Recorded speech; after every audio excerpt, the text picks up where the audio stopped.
This is a new model for 2021. It's Benetau's Grand Turismo 36, the GT36. A lot of thought gone into this boat, and one thing that you do notice straight away is just how wide it is, which gets a great amount of space into the boat. So we're going to step on board and do the full tour. Now this one has the optional extended platform, so standard you just come to here. You can have that one there, which just lowers you a little bit more towards the water, and there's obviously a boarding ladder there that gets you straight into the water, and then you access the cockpit in through here. So there's a door here that closes across. Sunbathing on this side. One thing that is neat is they've put the galley unit, or the wet bar, right back here. And the reason for that is if you have the barbecue, so all this is standard, but the barbecue is an option. And it means that if you're cooking out here, all the smells and everything else just go out off the back of the boat. So that's nice. There's a fridge out here as well, like so. So that's pretty neat. And then you've got a very nice sociable cockpit area, because you can see you've got seating really on every side all the way around. And what's quite nice is this seat here, you can see you've got a sunbathing area there, but what you can do with this is you can tilt this forward like that, and now you've got a much longer sunbed. Obviously you lose a bit of seating, but it allows you to choose however you want to do it. So if you've got a nice anchorage somewhere and you want to lie out, you can do. If you're in harbour and you've got a few people on board, drop it the other way, and then you have more seating. Table here that folds out, so if you are dining, you can make that a lot bigger.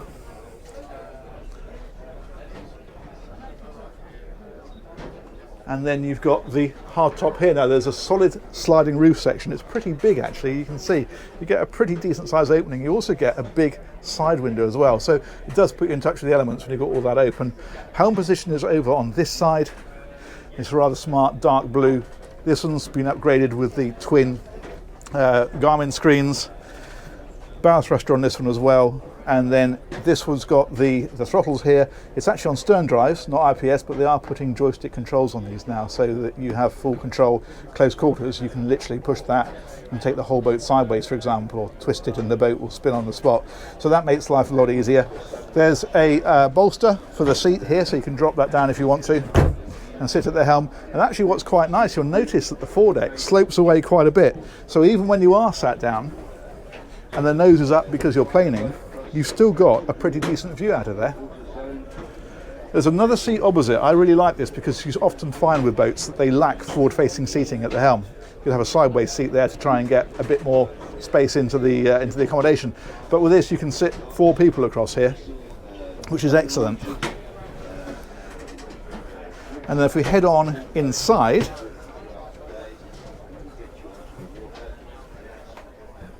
that is the interior.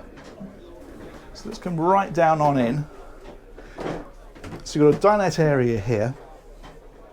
This is a bit of storage on this side, in here, underneath there. And that is access to the air conditioning breakers and things like that if you have it fitted. It's not standard on these, but it can be done.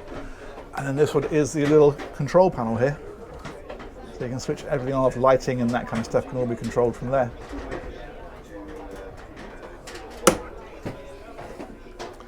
If we spin around, we've got the hull windows on this one, big mirror here as you've probably seen, and galley is over on this side. What they've done, which I think is quite clever, because on this sort of boat you tend to be mostly in the cockpit, they've kept this central area fairly small and made the cabins really big, and the heads, because those are the bits that you tend to use most when you come down to the lower deck.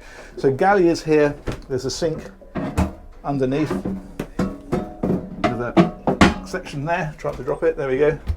These open up for storage in behind there, and also the microwave lives in there. And that's a gas hob, so that'll run when you're out at sea. And then there's bins underneath that one, and a fridge in there. So, you know, pretty basic and functional, but it's everything that you need.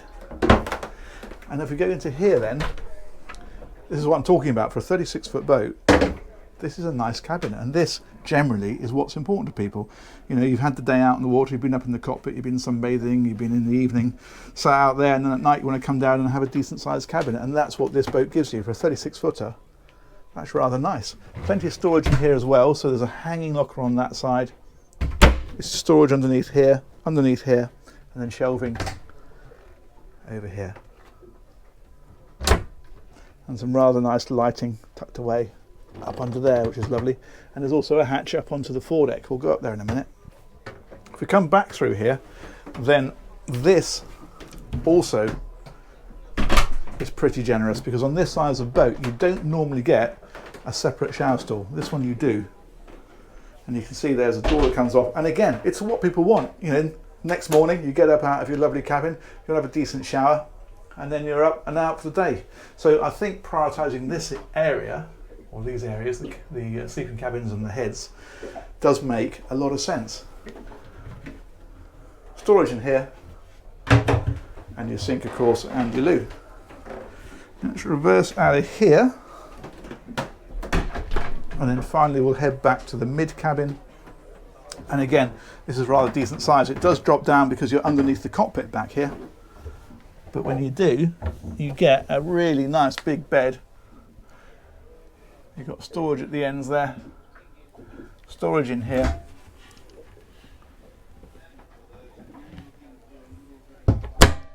and some decent headroom actually up in there, so you could put your head end down there and you wouldn't feel at all claustrophobic. What is nice as well is those rectangular sections that are on both sides are opening sections, so you can get a bit of air through here as well. So there we go. Let's see if we can open that one and have a look. Yeah, there we go, big deep lockers there. And there are blinds that drop down over those windows as well. So that's the interior. Let's go and have a look on the deck, and then we'll take in the engines. So we're back around here. I like to put a big glass panel up in here as well, that's good. Put the shoes back on.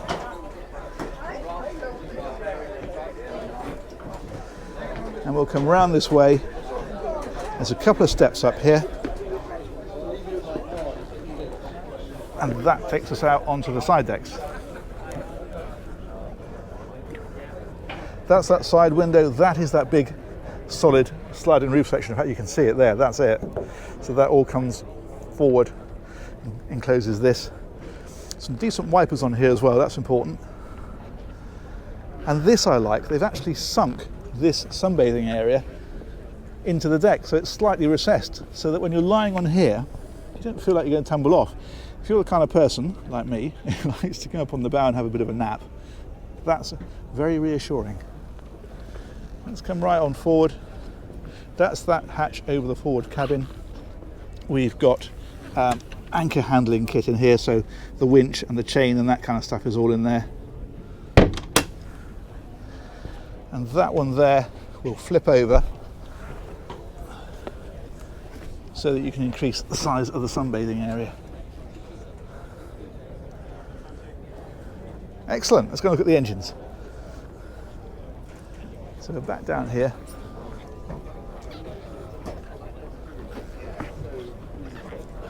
Like these neat little nav lights.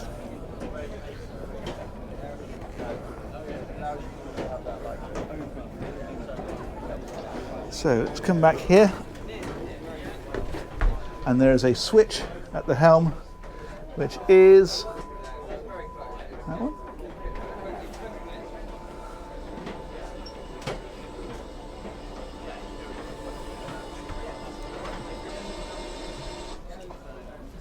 Okay, so if we drop into here, there's a little ladder down here. In fact, we'll find a pair of Volvo Penta D4 300s. These are a standard engine on this boat.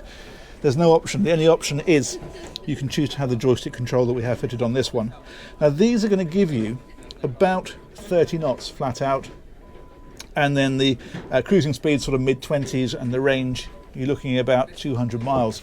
Fuel tanks are in here as well, so they're easy to get at. Not that you should need to, but it's always nice to be able to check them. And then that's the other engine underneath there, and the other fuel tank. Nice engine though, the D4. I think that would suit that boat pretty well. Superb. Let's go back up here. There's a bit of storage underneath there. I wonder whether that's for a life raft. Certainly would be useful for that. Let's put that hatch back down. So, okay.